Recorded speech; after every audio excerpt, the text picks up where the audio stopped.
Magandang araw, Lo, at sa iyong mga tagapakinig. Ako si Mia, 37 taong gulang, isang domestic helper sa Kuwait. Hindi ko akalaing ang pag-alis ko ng Pilipinas para matulungan ang pamilya ko ang magiging simula ng pinakamahirap na pagsubok sa buhay ko.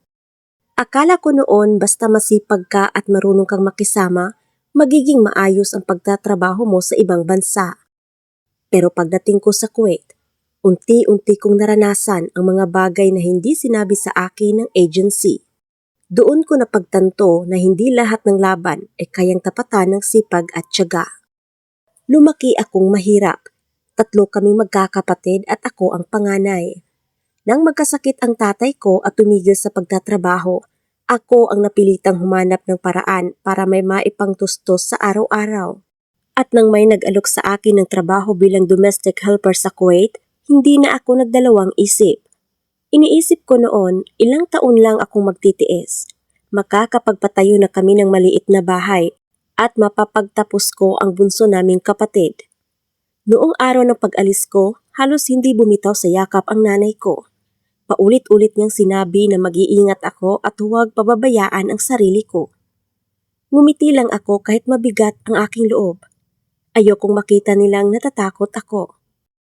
Pagdating ko sa Kuwait, sinulubong ako ng driver ng pamilya ng magiging amo ko. Habang nakatanaw ako sa bintana, puro disyerto at malalawak na kalsada ang nakikita ko. Sabi ko sa sarili ko, ito na ang bagong mundo na kailangan kong harapin. Malaki ang bahay ng amo ko. 3 palapag, maraming kwarto at halos hindi ko mabilang ang banyo. Akala ko noong una maraming kasambahay ang nagtutulungan doon. Nagkamali pala ako, dahil ako lang.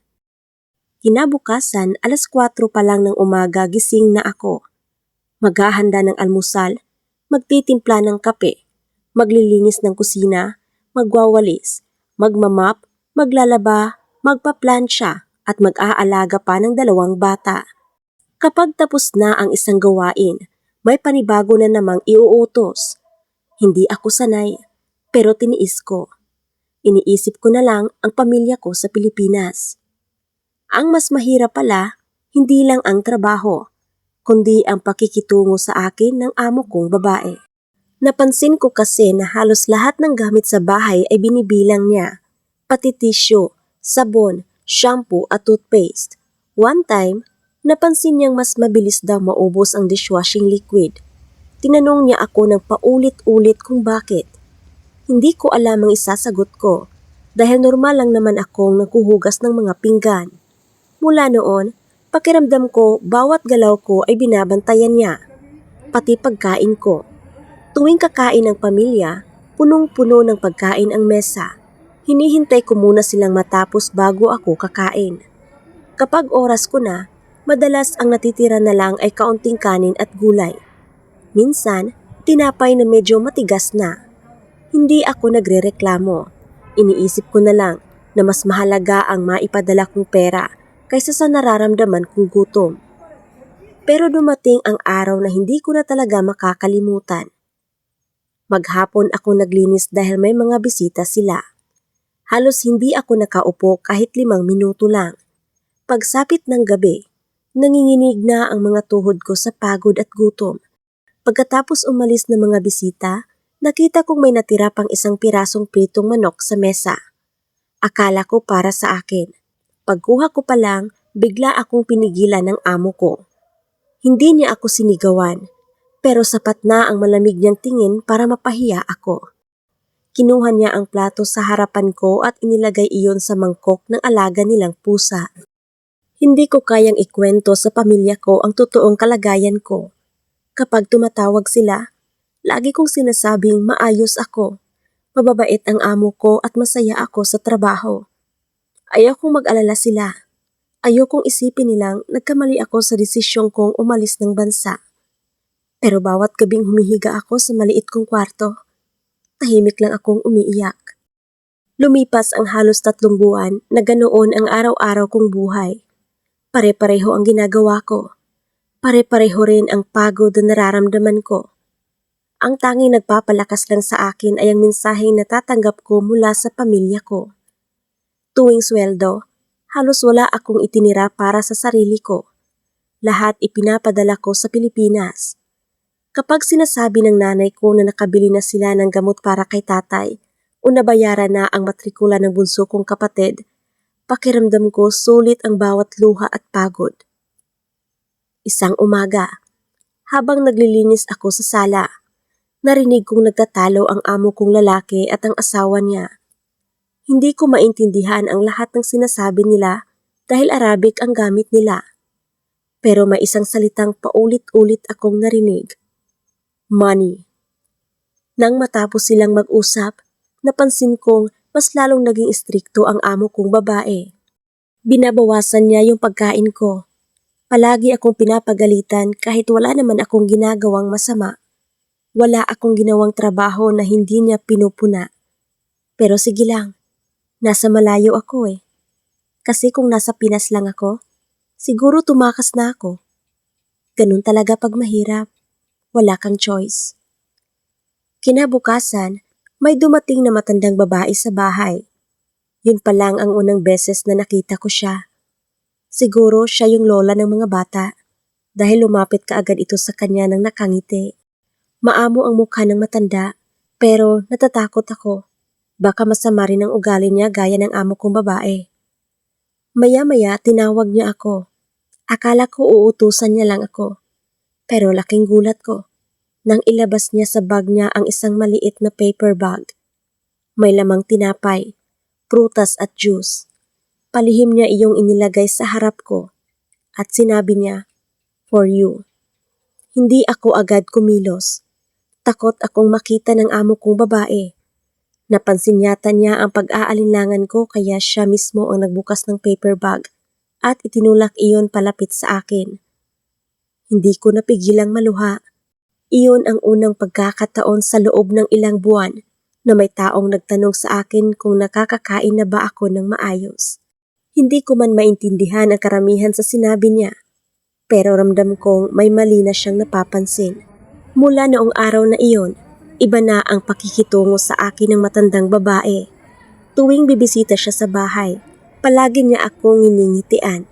Kapag walang nakakakita, palihim niya akong inaabutan ng prutas, biskwit o isang bote ng juice.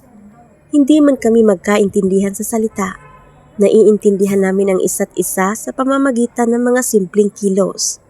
Pero hindi iyon nagtagal dahil nadatnan kami ng amo kong babae. Nakita niyang inaabot sa akin ng lola ang isang pirasong tinapay.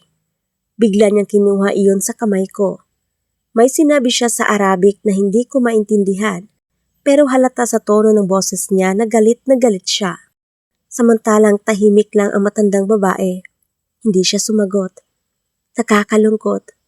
Kahit wala naman akong ginagawa, ako pa rin ang nasisisi. Simula noon, mas lalo akong binantayan. Pati cellphone ko, kinukuha na nila pagkatapos kong makausap ang pamilya ko tuwing day off. Minsan nga, 2 linggo akong hindi pinayagang tumawag sa Pilipinas. Pakiramdam ko, unti-unti na akong nawawala ng pag-asa. Hanggang sa isang gabi, may narinig akong mahinang katok sa pinto ng maliit kong kwarto. Kinakabahan ako. Pero pagbukas ko, ang matandang babae ang nasa labas. May dala siyang maliit na sobre. Lihim niya iyong inilagay sa kamay ko saka umalis na parang walang nangyari. At nang buksan ko ang sobre, may lamang Kuwaiti dinar at isang maliit na papel na may nakasulat na "Stay strong." Napahagulgol ako. Hindi dahil sa perang ibinigay niya, kundi dahil sa unang pagkakataon mula nang dumating ako sa Kuwait. May taong nakakita sa pinagdadaanan ko. Akala ko iyon na ang pinakamalaking sorpresa. Pero nagkamali ako. Dahil makalipas lang ang ilang araw, nagkaroon ng handaan sa bahay. Maraming bisita ang dumating. At habang abala ako sa kusina, hindi ko namalayang naiwan sa sala ang wallet ng amo kong babae. Maya-maya, bigla niya akong tinawag. Paglabas ko, nakatingin na sa akin ang lahat. Galit na galit ang mukha niya. May nawawala raw na malaking halaga ng pera. At ako lang daw ang maaaring kumuha nun. Hindi na niya ako pinayagang magsalita. Sa harap ng mga bisita, itinuro niya ako at paulit-ulit na sinabing ako ang magnanakaw.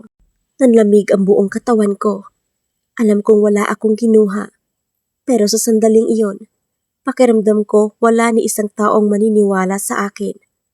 Hindi ko alam kung paano ko mapapatunayan ang katotohanan. Natatakot ako baka ipakulong nila ako.